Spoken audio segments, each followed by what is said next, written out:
கர்த்தருக்கு ஸ்தோத்திரம்.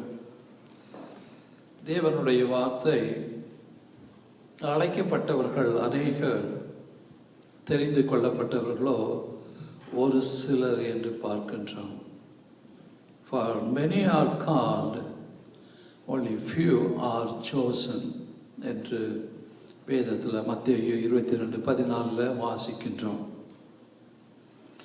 ஸோ இந்த வார்த்தை எதை குறிக்கிறது என்றால் பரலோக ராஜ்யத்தை குறித்து சொல்லும்போது ஒரு ராஜாவுக்கு ஒப்பதாக இருக்கிறது என்று சொல்லி, அந்த ராஜா தன்னுடைய மகனுக்கு ஒரு கல்யாணத்தை செய்கிறது.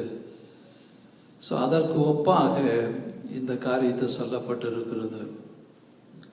So if there is a marriage and we'll be giving invitation to so many people and expecting that they all will come. So that's why that we select and give many more invitation to the people.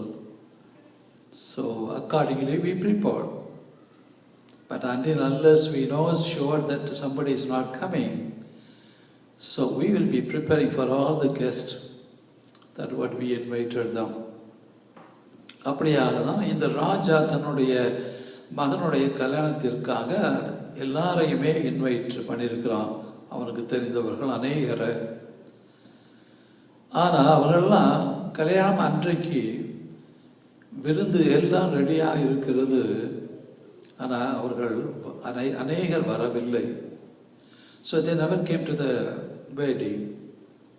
So this king sent his people for them to invite. And they were telling all the excuses. One guy say, I have to go to my business. So I have to go to my field. So we know that when we don't want to go somewhere, we have enough reason to say. நார்மலாக நம்ம ஆலயத்துக்கு வரலன்னா ஏதாவது ஒரு reason வச்சுருப்போம். நம்ம லேட்டாக வந்தாலும் ஒரு ரீசன் வச்சுருப்போம். ஸோ நமக்கு ரீசனுக்கு ஒன்றும் பஞ்சமே கிடையாது. We can have any number of reasons for not doing what we are expected to do or invited to do. So that's the thing. அப்போ பார்த்தீர்கள் என்றால், அதுவும் இல்லாமல் ஒரு ஸ்டேஜில் இந்த ராஜா அனுப்பின ஆணையம் அடித்து கொண்டுடுறாங்க, தொந்தரவு பண்ணாத என்று சொல்லி. ஆனால் இங்கே so everything is ready. The feast is ready, but the guests, invited people, they didn't come. So God, here this word is comparing like the God's kingdom. So the God's kingdom is open for everyone. And people are called, so many are called என்று சொல்லும்படியாக இருக்கிறது. ஏனென்றால் இன்றைக்கு ஆண்டவருடைய அவருடைய இரத்தம் சகல பாவங்களையும் சுத்திகரிக்கும் என்று சொல்லும்படியாக இருந்தாலும், ஸோ அநேகர் அதை ஏற்றுக்கொள்வதில்லை. அவர் இந்த உலகத்தின் பாவத்தை சுமந்து தீர்க்கிற தேவ ஆட்டிக்குட்டி என்று சொன்னாலும், இந்த உலகம் முழுவதும் ரட்சிக்கப்படும் என்று வந்தாலும் அவர்களை விசுவாசிக்கிறவர்கள் ஒருவேளை அநேகராக இருக்கலாம். ஸோ இந்த விசுவாசிக்கிற எல்லாருமே அழைக்கப்பட்டவர்கள் என்று சொல்லலாம். That's why அநேகர் என்று சொல்லப்பட்டிருக்கிறது. அழைக்கப்பட்டவர்கள் எல்லோரும் என்று சொல்லாதபடி, so called, that many are called. It didn't say that all the people are called, but many are called. So those who are believing in Christ, but they refuse to accept his invitation. That's what we can say. ஏராளமான கிறிஸ்தவங்க இருப்பாங்க. நீங்கள் ஆண்டவர், நீங்கள் கிறிஸ்தவங்க தானே, இயேசுவை ஏன் ஏற்றுக்கொள்ளக்கூடாது வேதத்தின் பிரகாரம் என்று சொன்னால் அது எங்களுக்கு அவசியம் இல்லைன்னு சொல்லுவாங்க. Many Christians, they say there is no need for us. So we already believe in him, that is enough. But அப்படி தான் பார்த்தீங்கன்னா இங்கே அழைக்கப்பட்டவர்கள் அநேகர், ஆனால் பரலோகராஜ்யத்தில் பிரவேசிப்பவர்கள் சிலராகவே இருக்கிறார்கள் என்பது அவர்கள் தெரிந்து கொள்ளப்பட்டவர்கள் என்று சொல்லும்படியாக சிலராக இருக்கிறதை பார்க்கின்றோம். ஸோ பார்த்தீங்கன்னா, ஸோ அதான் இங்கே சொல்லப்படுகிறது. நம்ம அழைக்கப்பட்டிருக்கிறோம். ஒருவேளை தெரிந்து கொள்ளவும் பட்டிருக்கலாம். We are all chosen people. There's no doubt at all. Yes, we accepted Christ as our Lord and Savior. But even when we are chosen people, and we are prepared, yes, ஒரு திருமணத்துக்கு போறா இருந்தா, கல்யாணத்துக்கு போறா இருந்தா நம்ம எவ்வளவு ப்ரிப்பரேஷனோட வர்றோம். But இங்கே entering into God's kingdom and that we are called as a bride. So how much that we prepared, the chosen people, they are prepared and we are waiting for the Lord. So if we are not prepared, even though we are chosen people, but if we are not prepared, it's like the same thing that the 5 virgins, and they were not prepared to take the oil and they were left out. They could not enter into the God's kingdom. So அதுக்கு தான் அந்த ஓமையாக சொல்கிறதை பார்க்கின்றோம். சிலவங்க சொல்லுவாங்க, ஆண்டவர் என்னெல்லாம் அழைக்கல அப்படிம்பாங்க. ஏன்னா அவர் ஒரு சிலர் தான் தெரிந்து கொள்வார், அதனால் என்னையெல்லாம் தெரிந்து கொள்ளவில்லை அப்படின்னு சொல்லுவோம். So many times we used to say that, like, I have not been called by God, even though I am a Christian. And I don't think that He has chosen me. He has chosen some people, I don't know. So that's not the way that we are ready to give our life to Jesus Christ so that we will be one of the people who are chosen. That's not the thing. ஆண்டவர் எல்லாவற்றையும் செய்து முடித்துட்டார் என்று நம்புகிற நாம், விசுவாசிக்கிற நாம், அதை ஏற்றுக்கொண்டு அவரை முழுவதுமாக தரித்து கொள்ள எத்தனை பேர் நமக்கு இருக்கிறோம்? Very few. So that's what it says. அப்ப ஆண்டவர் பட்சபாதம் இல்லாதவர். So the salvation belongs to God. It is given to everyone. So only thing we have to take it. We have to accept it. So அதான் பார்க்கணும். ஆனா இங்கே பார்த்தீங்கன்னா நோவாவை ஆண்டவர் தெரிந்து கொண்டார். சொல்ல கேட்கலாம். We can always ask the question, why Noah? So ஆண்டவருக்கு தெரியும் யாரை தெரிந்து கொண்டா, எந்த காரியத்துக்கு தெரிந்து கொண்டா அதை செய்வாங்கன்னு தேவன் அறிந்திருக்கிறார். மனுஷன் அறியாதவனாக இருக்கிறான். நம்ம நினைச்ச ஒரு காரியத்தை கொடுத்து இவர் செய்வார நம்ம சொல்லுவோம், கொடுப்போம். அது செய்தாதான் உண்டு, இல்லைன்னா இல்லை. அப்படி இல்லை ஆண்டவருடைய காரியம். So when He chose a person for His purpose, that He will do it and it's to be done. There's no question at all. அந்த மாதிரி தான் ஆண்டவர் பண்ணினார்னா, He chose Noah among the other people. That's why it says that Noah found favor in God's, in the eyes. அப்படின்னு சொல்லும்போது, why Noah? Why someone else? So God knows about Noah, and He says God is walking with God. Noah was walking with God, and he's a just man and he's a righteous man. அவர் பார்த்தீங்கன்னா அவருடைய இருந்த காலத்தில் in his time that he is the one who is just and righteous. ஒரு நீதிமானாக இருந்தான் என்று சொல்லப்படுகிறது. So அப்படியாக தேவனுக்கு ஒரு ஆளை அவர் தெரிந்து கொண்டார் என்றால் அவருடைய காரியத்திற்கு nothing will come in between or against, that it has to be done, it will be done. So the person will do the job. That's why God chose people like that. So அதை போல பார்த்தீங்கன்னா ஆபிரகாம்னு சொல்லும்போது, so at least Noah, that he says that he is something special he has, that so God chosen him. What about Abraham? Abraham என்ன இருந்தது? ஒன்றும் கிடையாது. Is there any qualification so that God said he is the man that I chose because of this? No, he didn't say like that. But he knows this, Abraham, he will submit himself to God. You பார்க்கும்போது Noah did everything what God said. The same way that Abraham, he submitted himself to everything to God. So God has chosen Abraham. He doesn't have anything to say he is something special for which the God has chosen him. Only the special is a submission. May not be anything else. That also how it will be proved. He has to prove himself. ஒரு மனுஷன் தன்னை தாழ்த்தி ஒப்பு கொடுக்குறான்னு நம்ம சொல்லிகிட்டு இருக்கலாம். ஆனால் அது எப்போ உங்களுக்கு நிறைவாகும்? when he does, when he obey, when he prove himself. அப்போ தான் நமக்கு தெரியும். The same way, if somebody is chosen, how we will know? So that, as per the Bible, the chosen people, it's by the blood of Jesus Christ when they are cleansed and they are chosen people for God. When we put on Christ, we become the child of God. So only the child of God will enter into God's kingdom, not others. So we can always say that we are the chosen people. So it's clear. But here, Abraham, பார்த்தீங்கன்னா சொல்றாரு, நான் காட்டுற தேசத்துக்கு நீ போ, உன்னை நான் இப்படியா ஆசீர்வதிப்பேன், உன்னை ஒரு பெரிய ஜாதியாக்குவேன், உன் பேரை பெருமைப்படுத்துவேன், நீ ஆசீர்வாதமாக இருப்ப என்று சொல்றாரு. ஆனால் இந்த ஒரு தேசத்துக்கு போ அப்படின்னா, ஒருவேளை ஆபிரகாம் இருக்கிற தேசமாக இருந்தா சரி, இது ஆபிரகாம் இருக்கிற தேசத்துல அல்ல, அதை விட்டுட்டு வாங்குறாரு.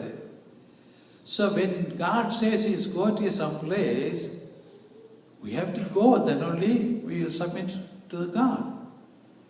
அப்போ ஆண்டவர் சொல்றாரு பார்த்தீங்கன்னா, not only your country, உன்னுடைய தேசத்தை மட்டும் இல்லை, உன்னுடைய உறவினர்களையும் உன் வீட்டாரையும் தகப்பன் வீட்டாரையும் விட்டு வான்னு சொல்றாரு. அவ்வளோதான் சொன்னார். எங்கே போகணும், எதுக்கு போகணுங்கிறதா இல்லை, இப்படி போனால் நான் உன்னை ஆசீர்வதிப்பேன் அப்படின்னாரு. So it says, the Abraham went as per the word of Lord. அதான். ஸோ அப்போ ஆண்டவர் ஒரு காரியத்தை நீ புறப்பட்டு வான்னு சொன்னோன்னா புறப்பட்டு போனான் என்று இருக்கிறது. He went. He never asked any question. He doesn't know where he goes, what will happen, how he is going to be blessed.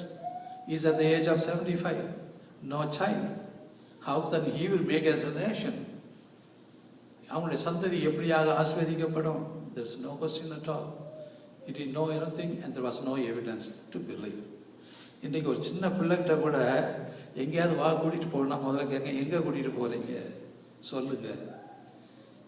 கூட்டிகிட்டு போனால், கடைக்கு கூட்டிட்டு போனால் எனக்கு என்ன வாங்கி தருவீங்க? They will ask so many questions. அப்படின்னா அதுங்க போகிற வரைக்கும் இருந்துருப்பாங்க. அங்கே போகிறதுக்கு அப்புறம் எங்கே நீ வாங்கி தரணுது எங்கே? So this is what we are normally will ask so many questions. கேட்டிங்களா? உலக காரியத்துக்கு நம்ம கேள்வியை கேட்கலாம், அதில் தப்பே கிடையாது. இல்லைன்னா நம்ம போய் வேற எங்கேயோ போய் நின்றுட்டு இருப்போம். கேட்டிங்களா? சில சமயங்களில் ஒன்றுமே கேட்காம போனால் எங்கே போகிறது? பட் ஆண்டவருடைய காரியத்தில் it's not like that. When God calls, yes Lord, I am coming. Go this way, okay, I will go. Or go that way, that I will go. That's all.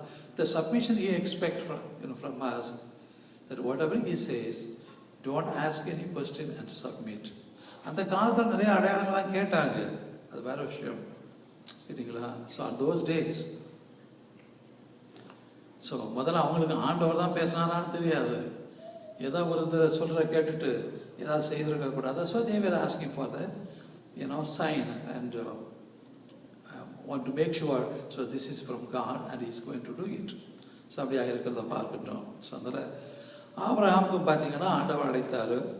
ஏன் ஆபிரகாம் அழைத்தார்னா, அவருக்கு தெரியும் இவன் நம்ம கொடுத்த காரியத்தை செய்வான், இவன் உண்மையாக இருப்பான். That's why say.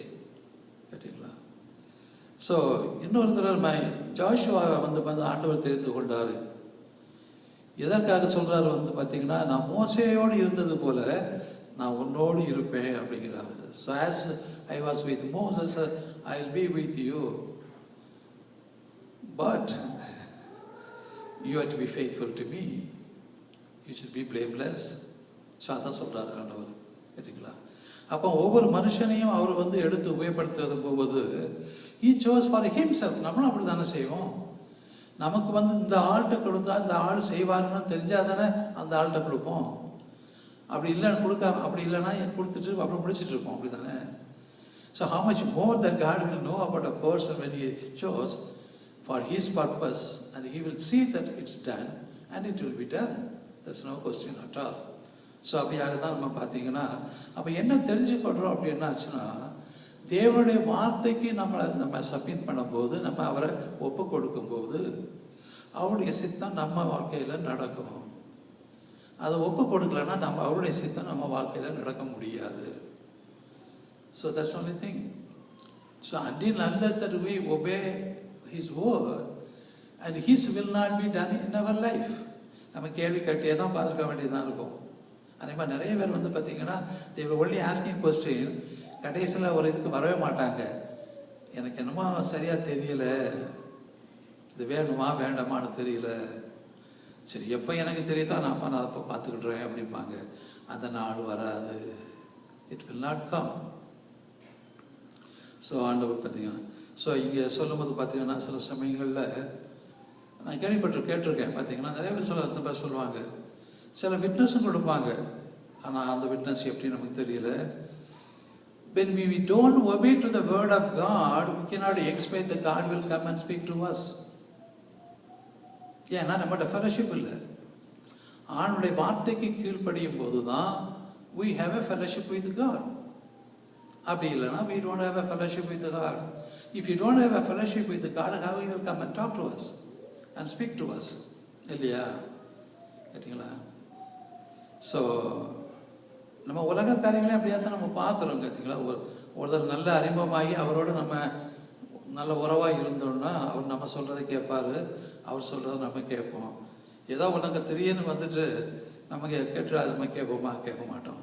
ஸோ ஆண்டவர்கிட்ட பாருங்கள் எவ்வளவாக அவர் நம்மளை அழைத்திருக்கிறாரு. எதற்காக என்றால் to have a fellowship with him.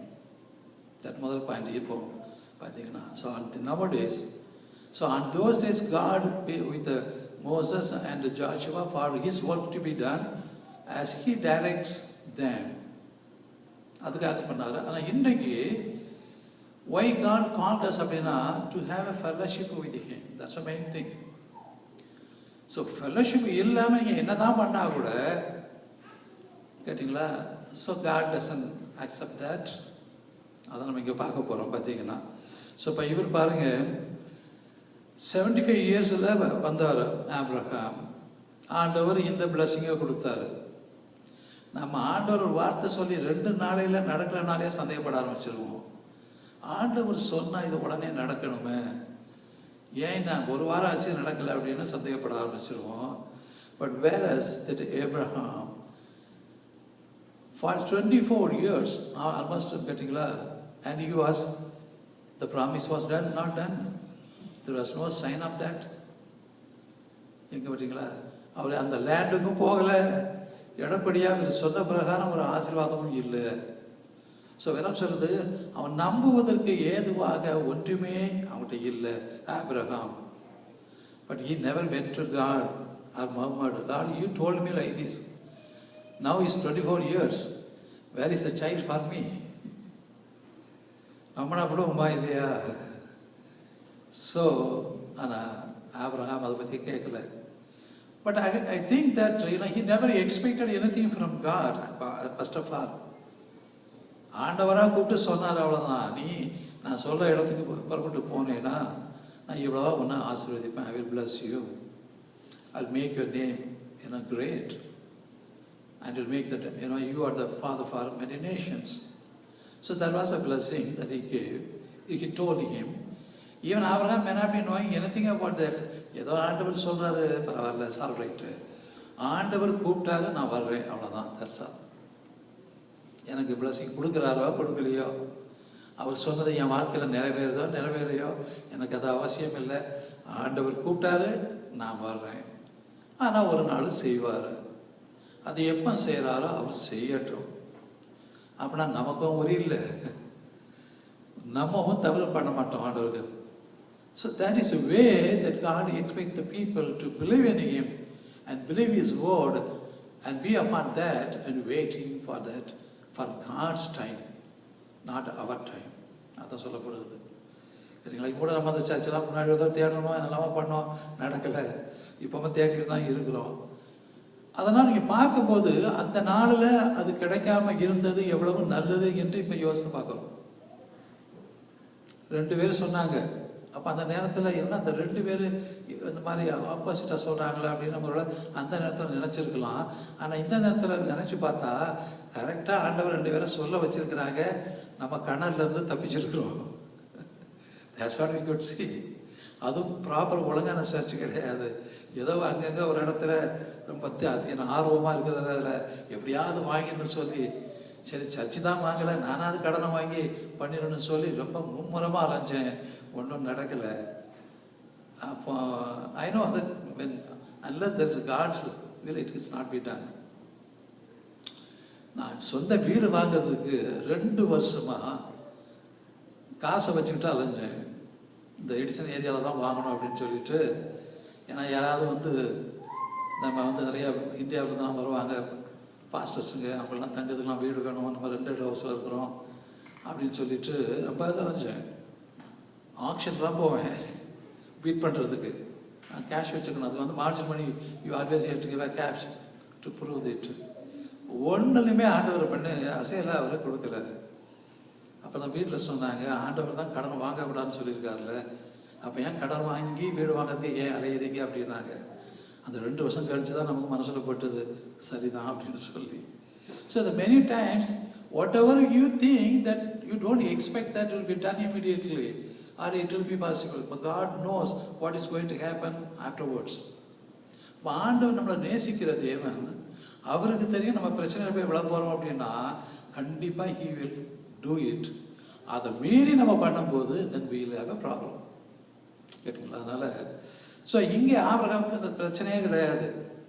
கொடுத்தா சரி, இல்லைன்னா சரி, ஆண்டவர் கூப்பிட்டாரு, நான் வந்தேன். எத்தனை வயசாகி போச்சுது? 75 இயர்ஸு. கேட்டிங்களா? அப்போ 99 இயர்ஸில் தான் மறுபடியும் ஆண்டவர் என்ன செய்கிறாரு, அவருக்கு நம்ம ஆதியாகமம் 17வது அதிகாரத்தில் மறுபடியும் அவர் சொல்கிறாரு, நான் இதை செய்வேன் அப்படிங்கிறாரு. 24 வருஷமாக செய்யலை, 99 வயசாச்சுது. அப்போமாவது ஓரளவுக்கு சான்ஸ் இருந்திருக்கலாம். ஏன்னா அப்போல்லாம் ஏன்னா சாராள் 65 இயர்ஸு, இவர் 75 இயர்ஸு. இப்போ 99 இவருக்கு.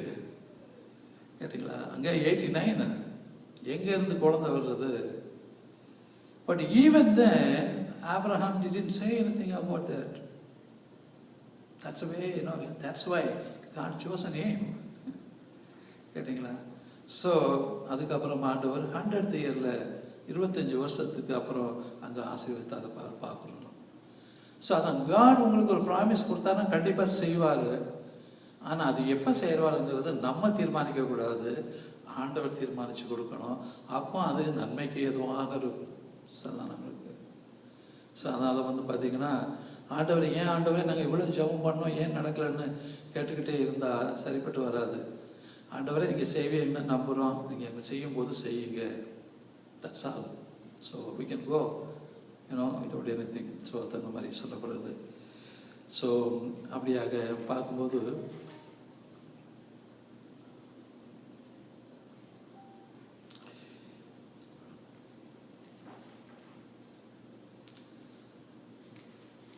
ஜாஷுவா 1வது அதிகாரம் 5வது வசனத்தில் ஆண்டவர் சொல்கிறாரு, No man shall be able to stand before you all the days of your life.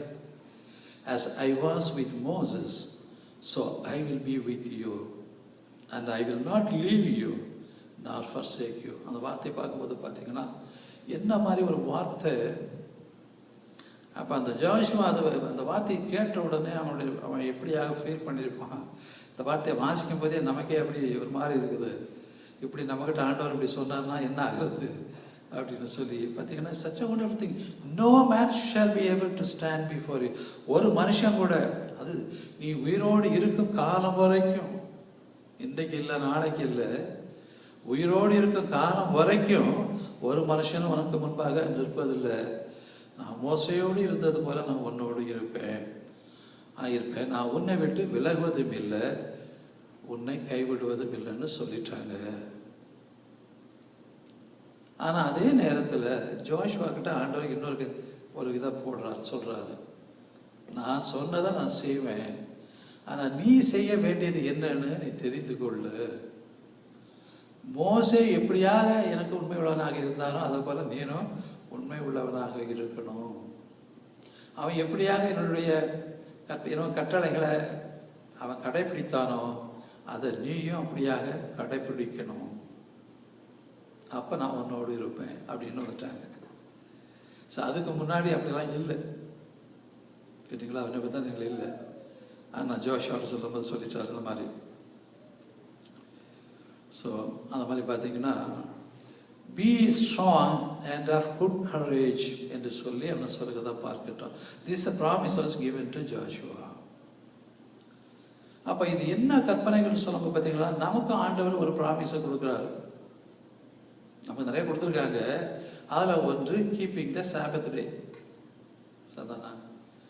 நம்ம இந்த நாள் ஆண்டவர் 7வது நாள் 6 நாள் வேலை பார்த்துட்டு 7வது நாள் ஓய்வு நாள்.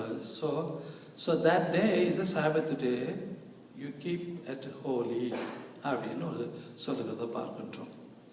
அப்போ இந்த நாளை நம்ம கடைப்பிடிக்கும் போது நமக்கு அதுக்குண்டான ஆசீர்வாதத்தை கொடுக்குறாரு. இல்லைன்னு இல்லை. Anything that we keep God's command, that the blessings upon us. So no, certainly. அப்போ இதில் பார்த்தீங்கன்னா இது தேவனுடைய நாள் அப்போன்னு சொல்லலாம். நான் தான் காலையில் இன்னொரு சர்ச்சுக்கு போகிறேன், சாயந்தரம் நான் என்ன பண்ணா என்ன? Sabbath day, I'm going in the morning. So the rest of the time is free for me. I can do anything what I like. அப்படியா வேதம் சொல்லுது? சாபத் டே எப்படி கடைப்பிடிக்கணும்னு சொல்லுதா இல்லையா? சொல்லலாம். நாங்கள் பாவம் பண்ணலையே சொல்லலாம். சொல்லுங்க, நாங்கள் சாபத் டேல ஒரு விளையாட தானே போகிறோம். we are going to only play for a match or maybe play. We are not committing any sin. What is wrong in going there and doing it?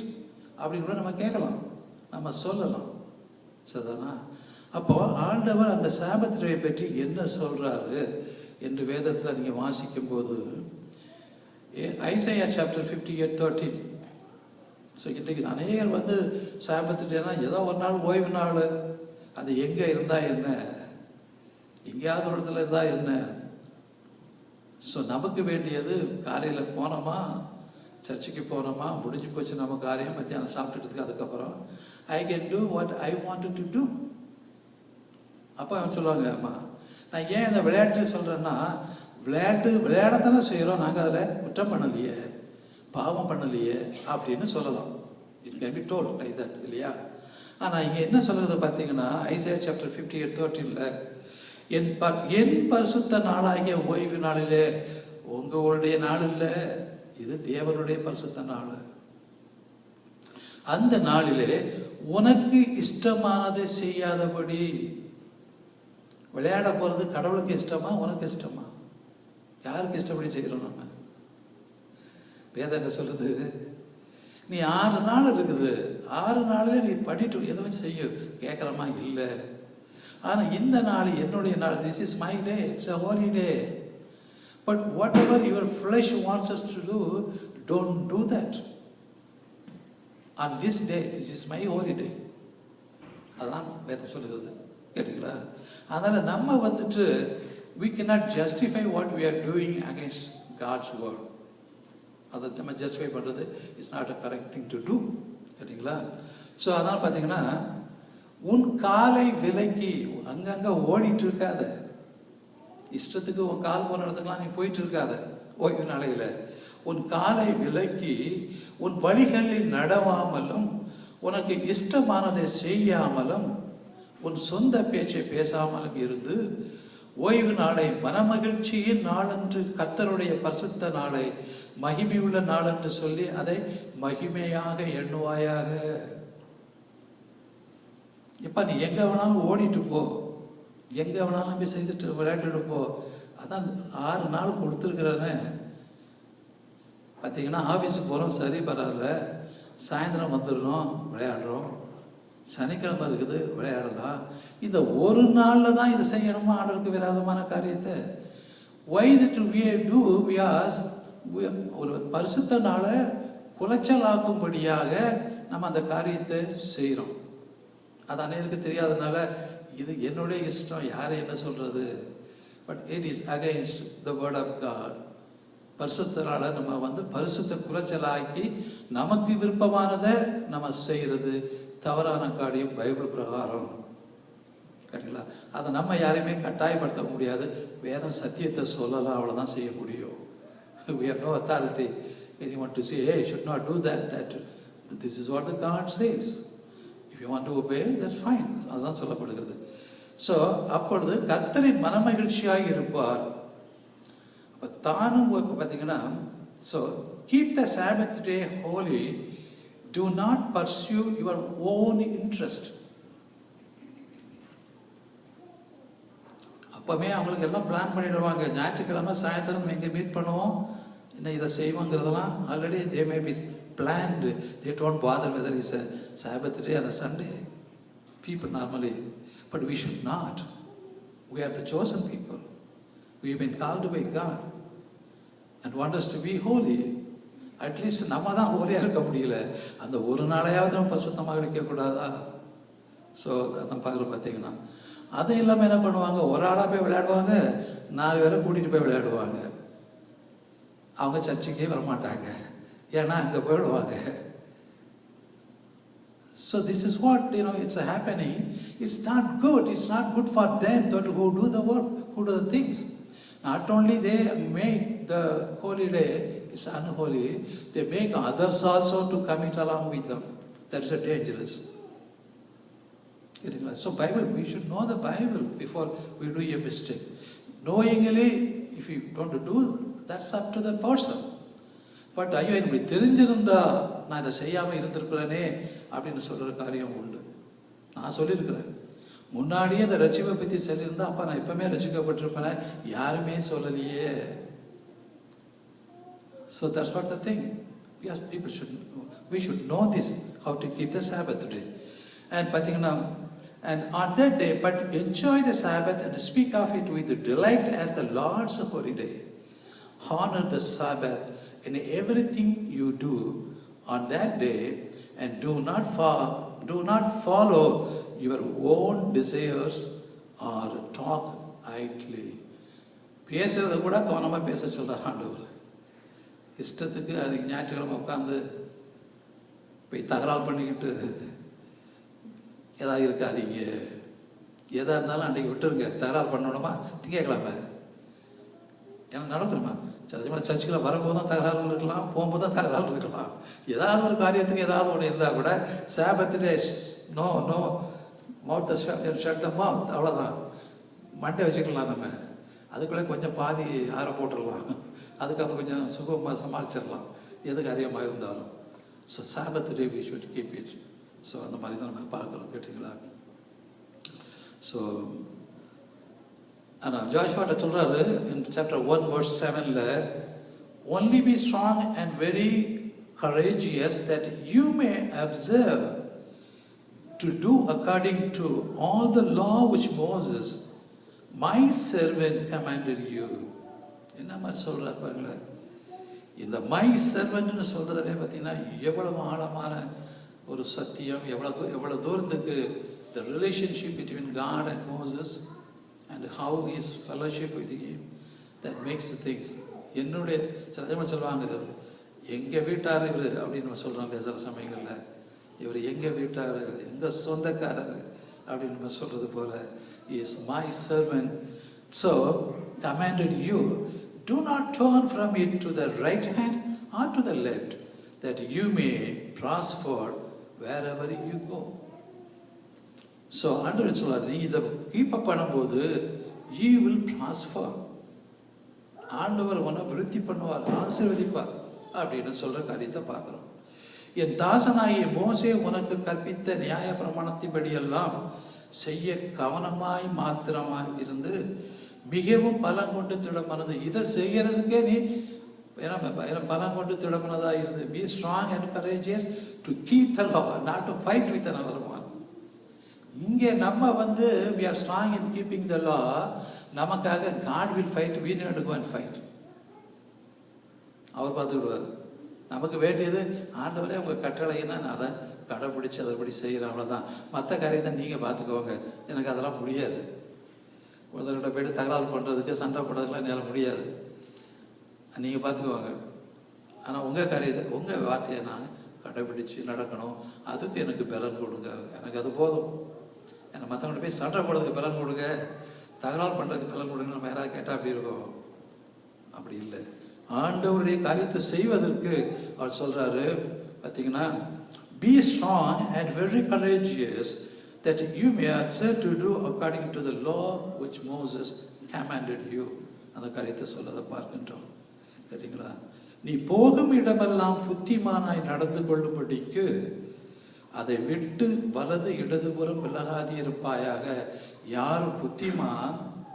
ஆண்டவருடைய கற்பனைகளை கடைப்பிடித்து வலது பக்கமும் இடது பக்கமும் சாயாம நேர ஆண்டவருடைய வார்த்தையின்படி செல்கிறவன் அவன் புத்திமான், அவன் ஆசீர்வதிக்கப்படுகிறவனாக இருக்கிறான் என்று சொல்லி இந்த வேதத்தில் நம்ம பார்க்கிறோம். கேட்டீங்களா? ஸோ அப்போ பார்த்தீங்கன்னா, நம்ம ஆண்டவர் நம்மோடு இருக்க வேண்டும் என்றால் அதான் சொல்லாரு, நான் உன்னோடு இருக்கணும் அப்படின்னா எப்படி மோசே போன்று இருந்தானோ அதே போல் உன்னோடு இருக்கணும்னா என்னுடைய கட்டளைகளை கற்பனைகளை நீ கடைப்பிடி. அப்படின்னா ஆண்டவரே நாங்கள் ஆலயத்துக்கு வர்றோம், காணிக்கை கொடுக்குறோம், தசமபாகம் கொடுக்குறோம், எல்லாம் செய்கிறோம், இது போதாதான் அவங்களோட இருக்கிறதுக்கு அப்படின்னு கூட நம்ம சொல்லலாம். இல்லை, இதெல்லாம் நம்ம ஆண்டவரோடு ஃபெலோஷிப் பண்ணுறதுக்கு உரியது இல்லை. இதை ஆண்டவர் கொடுத்த கட்டளை. என் ஆலயத்துக்கு வா, காணிக்கையை கொண்டு வா, தசமபாகம் கொடுங்க, இதெல்லாம் அவர் கொடுத்த கட்டளை. அதை நம்ம செய்கிறோம். அவரோட ஃபெலோஷிப் இதனால நான் ஆண்டவரோடு இருக்கிறேன் இல்லை, அப்படி கிடையாது. நான் மற்றவங்களோட அதிகமாக கொடுக்குறேன், அதுவும் இல்லை, அதுவும் கிடையாது. எவ்வளோதான் நம்ம கொடுத்தாலும் எதாவது செய்தாலும் ஆண்டவரோட ஃபெலோஷிப்ங்கிறது வேற. அதுக்கப்புறம் திருப்பி இங்கே சொல்கிறேன் பார்த்தீங்களா, மத்தேயு 9வது அதிகாரம் 13வது வசனத்தில் சொல்லப்படுகிறது. மேத்யூ சாப்டர் 9:13 பலியை அல்ல இரக்கத்தையே விரும்புகிறேன். நீ எனக்கு பலி கொடுக்க வேண்டாம் அவசியமே இல்லை. நீ பலி கொடுக்கறதுனாலையோ எனக்கு காணிக்கை கொடுக்கறதுனாலையோ நீ என்னோடு இருக்கங்கிறது கிடையாது, நானும் உன்னோடு இருக்கங்கிறது கிடையாது. இது ஃபெலோஷிப்புங்கிறது வேற. அதுதான் சொல்லப்படுகிறதுங்க. என்று போய் கற்றுக்கொள்ளுங்கள், நீதிமான்களை அல்ல பாவிகளையே மனம் திரும்புவதற்கு அழைக்கி வந்தேன். சரிங்களா? நான் வந்த காரியம் உங்கள்கிட்ட பறி காணிக்கையும் பறி கொடுக்கறதுக்கு அதுக்காக நான் வரல. நான் நீதிமான்கள் அல்ல பாவிகளை மனம் திரும்ப வந்தேன். ஏன் பாவிகள் மனம் திரும்பணும்? Why that they have to repent? What way is with God? எத்தனை இருக்கிறாங்க, நான் ஏன் மனம் திரும்பணும்? அவசியம் இல்லை எனக்கு. So if you don't repent, your sins are not forgiven and you cannot have fellowship with Jesus. But God wants you to be fellowship with Him. அதுக்கு தான் அழைக்க வந்தேங்கிறார். இந்த வசனங்கள் இருக்குது. உங்க மனம் திரும்பும்படியாக இந்த வசனத்திலே இருக்குது பாருங்க. பலியை அல்ல இரக்கத்தையே விரும்புகிறேன் என்பதின் கருத்து என்னதென்று போய் கற்றுக்கொள்ளுங்கள், நீதிமான்களை அல்ல பாவிகளை என் மனம் திரும்புவதற்கு அழைக்க வந்தேன். Why I came to அழைக்க வந்தேன் என்று சொல்கிறதை பார்க்கின்றோம். அப்போ பார்க்கும்போது நம்ம ஆண்டவர் எதற்காக நம்மளை அழைக்க வந்தார் என்று சொல்லிக்கொள்ளும் போது இங்கே சொல்லப்படுகிறது, நாம் அவரோடு இருக்கும்படியாக, தேவன் நம்மோடு இருக்கும்படியாக. நம்ம அந்த பாவத்தை கட்டிக்கிட்டு தேவன் நம்மோடு எப்படி இருப்பாரு? அதுதான் ஆண்டவர் பாவ மன்னிப்பை கொடுத்திருக்காரு. He has given. We cannot expect that God is with us when we are still sitting on the sin. அதுதான் repentance and the forgiveness. அதுதான் சொல்றாரு. ஒரு மனுஷன் மனம் திரும்பி பாவ மன்னிப்பை பெற்றுக்கொள்ளும் போது ஆண்டவர் நம்மளோடு இருக்கிற தேவனாக இருக்கிறார். நாம் ஜெபம் பண்ணும்போது அந்த ஜெபத்தை கேட்கிற தேவனாக இருக்கிறார். அப்பதான் அந்த உறவு உண்டாகிறது. கேட்டீங்களா? மனம் திரும்பாம பாவத்தை வைத்துக்கொண்டு we cannot have fellowship with God. ஆண்டோடு இருக்க முடியாது. Even we don't expect that God will be with me. No. நம்ம நினைச்சுக்கலாம் ஆண்டவர் என்னோடு இருக்காருன்னு நினைக்கலாம். ஆனா நாட்டு இல்லை. இந்த பார்த்தீங்கன்னா இந்த வேதத்தின் பிரகாரம் சகவே பாருங்களா, அதுக்கு ஒரு ரீசன் சொல்லும் போது சகவே வீட்டுக்கு போறாரு இயேசு கிறிஸ்து. லூக் சாப்டர் 19:8 போன உடனே அவன் என்ன செய்யலாம் பாருங்க, ஆண்டவரே என் ஆஸ்திகளில் பாதியை ஏழைக்கு கொடுக்கிறேன். அவனுக்கு குற்ற உணர்வு வந்துருச்சு. நம்ம எவ்வளோ பணம் சம்பாத்தியம் பண்ணியிருக்கிறோம், எவ்வளோ காசு வச்சுருக்கிறோம், எனக்கு இவ்வளோ பெரிய ஆசீர்வாதம், அது அவன் ஆண்டவர் கொடுத்தான்னு சொல்லலை, அவன் சம்பாத்தியம் பண்ணது தான். கேட்டிங்களா?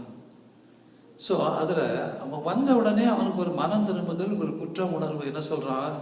என்னுடைய ஆஸ்தியில் பாதியை நான் விற்று ஏழைகளுக்கு கொடுக்குறேன், யாருக்கிட்டையாவது நான் அநியாயமாக வாங்கியிருந்தா நாளத்தனையாக திருப்பி கொடுக்குறேன். That is the repentance.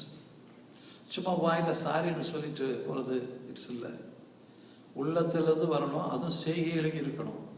நம்ம ஒருவங்களை ஏதோ ஏமாத்திட்டோன்னு வச்சுக்கோங்களேன், அதனால் அவர் ஒரு நஷ்டம் ஆகிட்டாரு அப்படின்னா கூட, how that real repentance, go and tell him that because of when I have done a wrong thing and you lost this money, I want to give that money what you lost because of me. That is a real repentance. நம்ம நிறைய கேட்டிருக்கிறோம். அந்த நாட்களில் ticket வாங்காமல் travel பண்ணி போயிருப்பாங்க நம்ம நிறைய ஃபிட்னஸ்ஸு. ஒன்ஸ் ஆண்டவர்கிட்ட வந்ததுக்கப்புறம் அதெல்லாம் யோசித்து, நான் இத்தனை நாள் டிக்கெட் வாங்கி நான் வாங்காமல் போனேன், இத்தனை டிக்கெட்டு இவ்வளோ அமௌண்ட்டு, இதுக்கு கவர்மெண்ட்டுக்கு நஷ்டத்தை பண்ணியிருக்கிறேன், தப்பு பண்ணியிருக்கிறேன்னு சொல்லிட்டு ஒருத்தர் போயிட்டு கவுண்டரில் அவ்வளோ காசுக்கு டிக்கெட்டை வாங்கி அங்கே கிழிச்சு போட்டுட்டு அவர் போயிட்டு நான் கொடுத்தா சரிமே அப்படின்னு சொல்லிட்டு வந்தாராம். ஈவன் இந்த டிபார்ட்மெண்ட் இந்த மாதிரி அவங்க வந்து லஞ்சம் வாங்கினதை கூட வந்து பார்த்தீங்கன்னா they repented and they set right. So we have to set right our things. சும்மா வாயில் ஓகே நான் மன்னிச்சிட்டேன் அப்படிங்கிறதுல, என்ன அவங்க மன்னிச்சிட்டாங்க அப்படிங்கிறதுல. So we should examine how we can make the things correct with a person and with a God, both. Not only with the God, ஆண்டவரே நான் இப்படி ஒன்று பண்ணிட்டேன் மன்னிச்சுக்குவாங்க, அது மட்டும் இல்லை, we have to set right with the people also. அதுதான் repentance, the real repentance. நிறைய காரியங்கள் நம்ம பண்ணியிருக்கலாம், கேட்டிங்களா? ஸோ அதனால் அது தவறான காரியம் என்று தெரிஞ்சதுக்கப்புறம் நம்ம அதை வந்து சரி செய்கிறது, அதை நமக்கு ஆசீர்வாதத்தை கொடுக்கும், கேட்டிங்களா? அதான் பார்த்தீங்கன்னா இவன் வந்து, so he wants to be with the God and the God also wants to be with Zacchaeus. So here is the repentance. What type of a repentance it comes? சரி, ஆண்டவர் போன உடனே வாங்க உட்காருங்க அப்படின்னு சொல்லி அவருக்கு ஏதாவது கொடுத்துட்டு ரொம்ப நல்லது எங்கள் வீட்டுக்கு வந்து நல்லது போயிட்டு வாங்க அப்படின்னா, it doesn't mean God is with him nor Zacchaeus with him. இல்லை, கிடையாது. அதான் சொல்ல பார்த்தீங்கன்னா உங்களுக்கு வந்து Jesus healed the lepers, he made the lame to walk, he gave the sight to the blind, and even he did so many miracles. Do you think that Jesus was having fellowship with them, or the fellowship with the leper, or the layman who just got healed and went away? No, there is no relation. ஆண்டவர் இத்தனை பேருக்கு சுகத்தை கொடுத்தாங்க, நோய்களை குணப்படுத்தினாங்க, கேட்டிங்களா? இவன் மரித்தவர்களை கூட உயிர்த்தெழ செய்தாரு. Doesn't mean they have a fellowship with Christ or the Jesus have a fellowship with them. அதனால் வந்து ஃபெலோஷிப்னு சொல்ல முடியாது. ஒரு உதவி செய்கிறோன்னு வச்சுக்கோங்க, உதவி செய்தோம் அவ்வளோதானே ஒழிய, இப்போ ஏன் அவருக்கு உதவி செய்தார்னா எதை வந்து கேட்டாருங்க, என்னால் முடிஞ்சதை நான் உதவி செய்தேன் அப்படிங்கிறதுனால உதவி செய்தனால you have a fellowship with him? No. வேறு he has a fellowship with you? No. முடிஞ்சு போச்சு. உதவி தான் உதவி. அதே போல தான் காணிக்கை கொடுத்தாலோ தசம்பாகம் கொடுத்தாலோ நம்ம சர்ச்சுக்கு வந்தாலோ it doesn't make have to have a fellowship with God. இன்றைக்கு நம்ம ஆண்டவரை ஆராதிக்கிறோம், ஆண்டவரை தொழுது கொள்கிறோம், ஆண்டவர் வார்த்தையை கேட்குறோம், ஆண்டவர் வார்த்தையை கீழ்ப்படுகிறோமோ, that only will make us the fellowship with God and God will have a fellowship with us. And the first step, repentance. அதான் first step. ஆண்டவரோட உறவு வைத்துக் கொள்றதுக்கு மனம் திரும்புதல் is the first. அதான் ஆண்டவர் சொல்றாரு, நான் பாவிகளை மனம் திரும்பும்படியாக வந்தேன். எதற்கு வந்தேன்? நான் அவங்களோடு இருக்கும்படியாக, அவங்க எங்களோடு இருக்கும்படியாக. That's why he came. அதான் நம்ம இங்கே வாசிக்கிறோம் பார்த்தீங்கன்னா. ஸோ 1 கொரிந்தியர் 1:9 வாசிக்கிறோம். 1 கொரிந்தியர் சாப்டர் 1:9 தம்முடைய குமாரனும் நம்முடைய கர்த்தராய் இருக்கிற இயேசு கிறிஸ்துவனுடைய ஐக்கியமாய் இருப்பதற்கு, to have a fellowship with the Lord and Jesus Christ. உங்களை அழைத்த தேவன் உண்மை உள்ள தேவன். Very clear. ஆண்டவர் எதுக்கு அழைச்சாரு? அவரோட ஃபெலோஷிப், அவரோட ஒரு ஐக்கியமுள்ளவர்களாக இருக்கிறது, ஐக்கியப்பட்டு இருக்கிறது. கேட்டீங்களா? ஸோ பார்த்தீங்கன்னா இப்போ நம்ம நமக்குள்ளே ஒரு பிரிவினை இருக்குன்னு வச்சுக்கோங்களேன். நமக்குள்ள அந்த பிரிவினை இருக்குது அப்படின்னாச்சுன்னா நம்மகிட்ட ஆண்டவரை எப்படி ஐக்கியம் வைப்பார்? நம்ம எப்படி போய் ஆண்டவரோட ஐக்கியம் வைக்க முடியாது. we have to separate. கேட்டீங்களா? ஸோ பிரிவினை ஆண்டவர் பிரியமில்லாத காரியம். அப்போ அந்த பிரிவினை இருக்கும்போது நம்ம ஆண்டவரோட ஃபெலோஷிப் வைக்க முடியாது. So we have to separate both sides. கேட்டீங்களா? ஸோ சொல்லப்படுது, நீங்கள் பார்த்தீங்கன்னா God is faithful by whom you are called into the fellowship of His Son Jesus Christ our Lord. அதுக்கு தான் அழைக்க வந்தார், அதுதான் நீ மனம் திரும்பணும் அப்படின்னாரு. So that's why that we can have a fellowship with Him. கேட்டீங்களா? 1 Thessalonians chapter 1:9 பார்க்கும்போது பார்க்கிறோம், for they themselves declared concerning us what manner of entry we had to, and how you turned to God from idols to serve the living and true God. எப்படியாக நம்ம விக்கிரகங்களை விட்டுட்டு தேவனிடத்தில் மனம் திரும்பி நம்ம தேவனுக்குள்ள வந்தோம். ஒரு காலத்தில் விக்கிரகங்களை வணங்கிட்டு இருந்தோம். வீட்டில் ஃபோட்டோ வச்சுருப்போம், சிலை வச்சுருப்போம், எல்லாமே வச்சுருப்போம். ஆனால் அதை விட்டு இப்போ மனம் திரும்பி ஆண்டவர்கிட்ட வந்துட்டோம். வந்ததுக்கு அப்புறம் இதெல்லாம் பரவாயில்ல, இதெல்லாம் ஒன்றும் இல்லை அப்படின்னு சொன்னால், how you are come back from the idol worship to again. நீ அதை வச்சிருந்தாலே ஆண்டவர் சொல்கிறாரு, நீ வர்ஷிப் பண்ணலைன்னு சொன்னால் கூட இதை செய்து வைக்காதன்னு சொல்கிறாரு. சரிங்களா? அதனால தான் எங்கள் வீட்டில் நாங்களாம் ஆண்டவர் பற்றி தெரியாதுக்கு முன்னாடியே இயேசு கிறிஸ்து ஃபோட்டோலாம் எங்கள் வீட்டில் இருந்துச்சு. எங்கள் அம்மா எங்கேயோ ஒரு ஃபோட்டோ வாங்கி வச்சுருந்தாங்க. ஏன் வாங்கி வச்சாங்கன்னா, என் பையனுக்கு அவருடைய கிருபையும் வேணும், அவருடைய ஆசீர்வாதமும் வேணும்.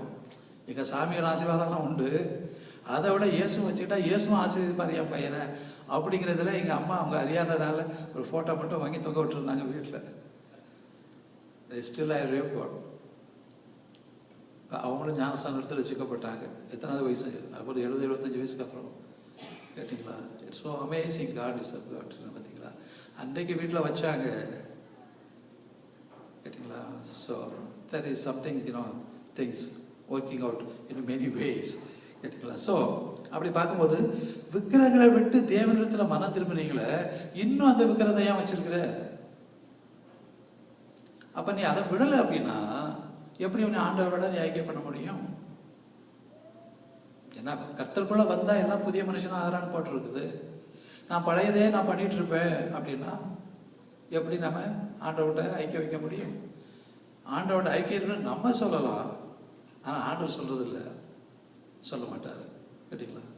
ஸோ இன்றைக்கு ஒருத்தர் பிரசங்கம் பண்ணும்போது கூட என்ன சொன்னார் அப்படின்னா, பாஸ்டர்மாருங்க போகிறாங்க, அவங்க அந்த விக்கிரகங்களை வச்சுட்டு இருக்கிறத எல்லாம் எடுத்து போடுங்கன்னு சொல்கிறாங்க. அதை விட மேலான விக்கிரகங்கள் நம்மகிட்ட பணம் ஆசை, அந்த ஆசையெல்லாம் இருக்குது. So what do you mean? இதெல்லாம் நிறையா விக்கிரகங்கள் உள்ளே இருக்குது, அதனால் அதை வச்சா என்னங்கிறதுக்கு வர்றாரு. அப்படியே வேதம் சொல்லுது? வேதம் அப்படி சொல்றது இல்லை. பட் நல்லா எக்ஸ்பிளைன் பண்ணுறவர். டிவியில் நிறையா வர்றாங்க, நிறையா ஃபாலோவர்ஸ் இருக்கிறாங்க.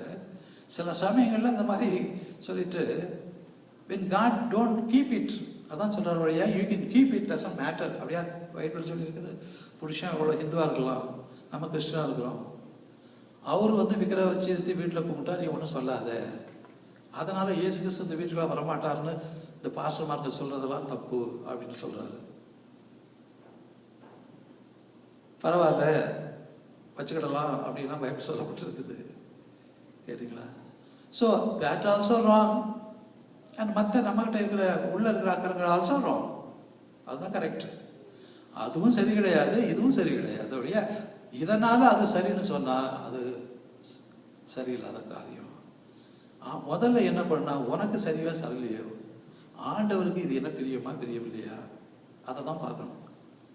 கேட்டீங்களா? ஆண்டவருக்கு பிரியம் இல்லைன்னா தூக்கி போடு, உனக்கு அதுதான் ரொம்ப முக்கியம். கேட்டீங்களா? ஸோ நமக்கு பிரியம் இல்லைங்கிறதுக்காக நம்ம என்ன பெரிய ஆட்களா, ஆண்டவரோட பெரிய மனுஷங்களா? இல்லை இல்லையா? So that's why it says. பார்த்தீங்கன்னா ஆண்டவர் பார்த்தீங்கன்னா தன்னுடைய ஜீவனே கொடுத்தாரு நம்மளை மீட்டு கொள்றதுக்கு. இன்னைக்கு சில கிறிஸ்தவங்களை பார்த்தீங்கன்னா அந்த பெரிய பொட்டு வச்சுருப்பாங்க, அதை விட மாட்டாங்க. ஏன்னா அப்போ அவங்க இது பொட்டு வச்சு பழக்கமாக இருக்கும், திருப்பி போட்டு எடுக்க மாட்டாங்க. அதில் என்ன இருக்குது அப்படிம்பாங்க. இவங்க சொல்லுவாங்க அதில் என்ன இருக்குது. இப்போ ஒரே ஒரு காரியம், ஒரு சின்ன ஒரு எக்ஸாம்பிள் நான் சொல்கிறேன். ஒரு ஃபியூ டேஸ்க்கு முன்னாடி நான் வந்து வாக்கிங் போயிட்டு இருக்கும்போது எப்போ கையில் இந்த நியூ டெஸ்ட்மென்ட் வச்சுருப்பேன். ஒரு ஹிந்திக்காரர், பட் நல்லா இங்கிலீஷ் பேசுகிறாரு. Is very well educated man, நல்ல ஜெய்சாண்டி ஃபிகர். நல்லா கொஞ்சம் டார்க்காக இருந்தது. நான் சொன்னேன் ஹலோ அப்படின்னா அவரும் ஹலோன்னு சொன்னார். So then I just gave this book, you can take it அப்படின்னேன். அவர் சொன்னார் வாட் இஸ் திஸ் புக் அப்படின்னாரு. It's a good thing, it's about God அப்படின்னேன். Immediately he said, I am not a Christian to read this, take it. When it's mentioned God, he said he's a Christian. This is what we are to the world. When you keep this one, then they will know he's a Hindu. That's what, it's an identification. That's why you project yourself even outward. When you cannot take the outward, how can the inward be cleaned? அது கூட ஒரு செய்ய முடியலைன்னா என்ன கிறிஸ்தவன்? சரி, அன்றைக்கு நீ வச்சுட்டு இருந்தா இன்னைக்கு ஞானசானத்தில் வச்சுக்கப்பட்ட எல்லாம் பண்ணிட்டேன், அது பண்ணாத இருந்தால ஒரு கிறிஸ்தவனா இருக்கிற எதா இருந்தாலும் பார்த்த உடனே உன்னை யார் என்ன சொல்லுவாங்க? அதுக்கு ஏன் நீ உனக்கு இப்படி வேணும்? அது கூட ஒருவருக்கு ஒரு விட்னஸாக இருக்க முடியலையா? ஆண்டோடைய வார்த்தை தான் சொல்றது கிடையாது. அட்லீஸ்ட் இதுலையாவது ஒரு விட்னஸாக இருக்கலாமே. நம்ம ஊர்லலாம் பொட்டு வைக்கலன்னா நம்மளாம் கிறிஸ்டின் தான் நினைப்பாங்க. சரிதானா? That's what are witness. கேட்டிங்களா? உள்ள ஏற்றுறாங்களா வெளியே ஏற்றுறாங்களா அது அவசியம் இல்லை.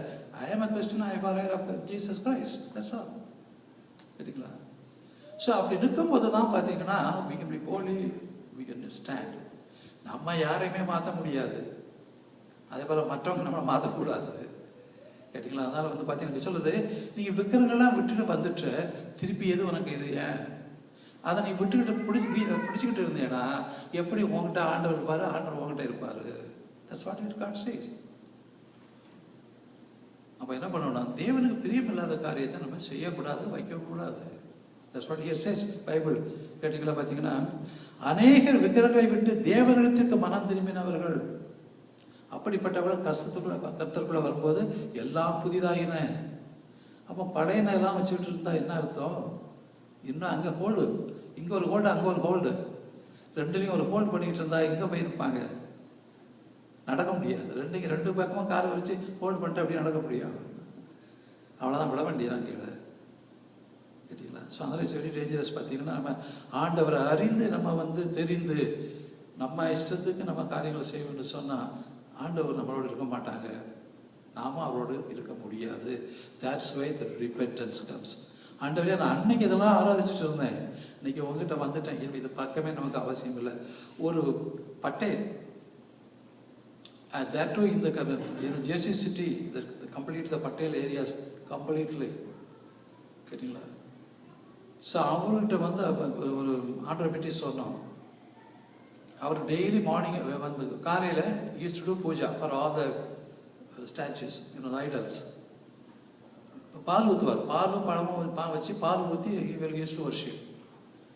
Then we told them that you believe in Jesus Christ, he is the only God. அப்படின்னா ஓரளவுக்கு he was little healed. He had some problem, it was healed by another pastor, not by me. So அப்புறம் நாங்கள் friendship பண்ணோம். அதான் பட்டேல் நீங்கள் வந்திருக்காரு, சர்ச்சுக்கு வந்திருக்காரு. அப்புறம் அடுத்த நாள் சொன்னார், Moses is a good news. நான் போனேன், ஒரு கடையில் வந்து இயேசுடைய சிலையை எடுத்தேன், வாங்கினேன், நான் இப்போ அதையும் வச்சு அதுக்கும் பால் ஊற்றுறாரு.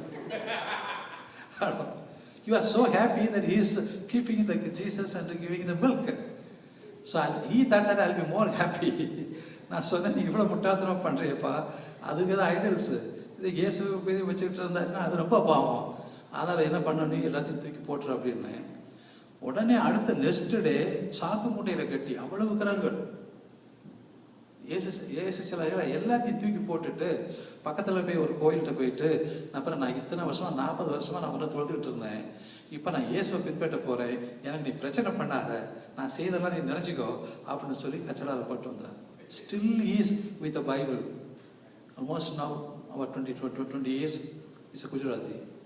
Every day when he calls, he only talks about the Bible. From the Bible, Moses today I read, this is what it says. He's not that much educated man.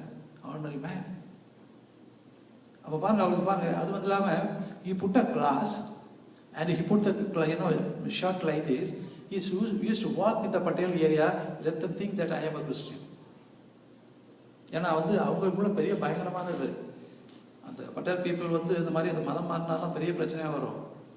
அந்த ஜெர்சி சிட்டி அந்த road பேர் Gandhiji road, அது அந்த ரோடில் பார்த்தீங்கன்னா போட்டு நடந்துட்டு போகிறாரு. You'll see I am a Christian அப்படின்னு. That is what the witness for God. சரிங்களா? ஸோ ஒரு சாதாரண ஒரு புறமான காரியத்தில் நம்ம விட்னஸ் இல்லைன்னா நம்ம எங்கே போவோம் இல்லையா? ஸோ அதனால் கேட்டிங்களா? ஸோ அந்த வார்த்தை அப்படி சொல்லுது. ஸோ கடைசியில் முடிச்சேன். 1 John 1:6, 1 யோவான் 1வது அதிகாரம் 6வது வசனம், 6-7 வசனம். If we say that we have fellowship with Him and walk in darkness, we lie and do not practice the truth. நம்ம வெளிச்சத்தில் இருக்கிற பிள்ளைங்க, நாங்கள்லாம் ரசிக்கப்பட்டவங்க, நாங்களாம் கடவுளுடைய பிள்ளைங்கன்னு சொல்லிட்டு நீங்கள் இருளில் நடந்தீங்கன்னா அதில் உண்மை இருக்குதா அப்படிங்கிறாரு. But if you walk in the light as He is in the light, we have fellowship with one another. And the blood of Jesus Christ, His Son, cleanses us from all sins. அப்போ நம்மகிட்டே ஒரு fellowship வைக்க முடியாத அளவுக்கு நம்ம இருளில் நடந்துகிட்டு இருந்தோம்னா எப்படி ஆண்டவர்கிட்ட போய் ஃபெலோஷிப் வைக்க முடியும்? ஆண்டவர் சொல்றாரு, நான் வெளிச்சத்தில் இருக்கிறது போல, ஒளியில் இருக்கிறது போல நீங்களும் ஒளியினுடைய பிள்ளைங்க. That means you should walk in the light. Then you can have a fellowship with me, then I will have a fellowship with you. So if you say that you are in the light but you walk in the darkness, how can you get fellowship with me? So the fellowship with God is more important than anything else. Whatever we give to God, that doesn't bring us to have a fellowship with Him. Only thing that we keep His commandments and walk in His way, that will make us to be fellowship with God. And He will make a fellowship with God. As He was with Joshua, and He will also with us. Hallelujah. Praise be to God. Praise be to God. Thank you. God bless you.